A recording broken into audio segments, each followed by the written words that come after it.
Descritto nei manuali come sospeso tra il naturalismo ottocentesco italiano e il quadro d'impianto seicentesco, Antonio Mancini è tra i più celebrati pittori italiani a cavallo tra il XVIII e il XIX secolo.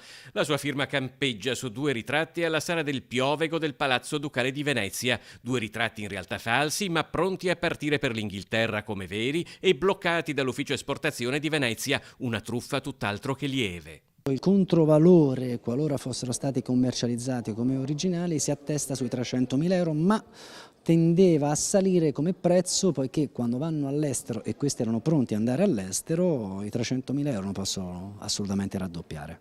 Tra falsari e ladri, la vita del collezionista o di chi vorrebbe diventarlo è densa di insidie. Grazie all'attività del Nucleo Carabinieri Tutela Patrimonio Culturale, i furti di opere d'arte a Venezia e più in generale in Veneto sono calati in un anno del 29%. I luoghi più colpiti rimangono gli edifici di culto e le abitazioni private, come quella casa veneziana dove in assenza del proprietario il personale di servizio ha iniziato ad interessarsi a cos'era appeso alle pareti.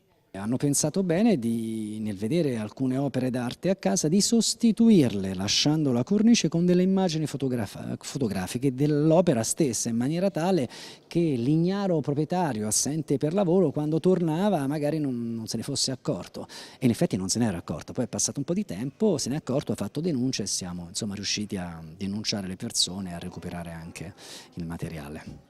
Il controvalore delle opere d'arte recuperate in Veneto nell'ultimo anno d'attività dei carabinieri è di 3 milioni di euro, 65 le persone denunciate per reati contro il patrimonio, un patrimonio, quello artistico, che da noi è davvero sterminato e spesso sotto attacco. Il settore archeologico è molto spesso soggetto a furti o a falsi, come i beni storico-artistici.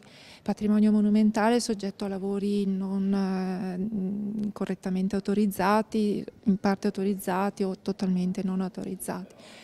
Il patrimonio paesaggistico, analogamente, ci possono essere delle situazioni di opere abusive che hanno comportato danno ai valori paesaggistici tutelati.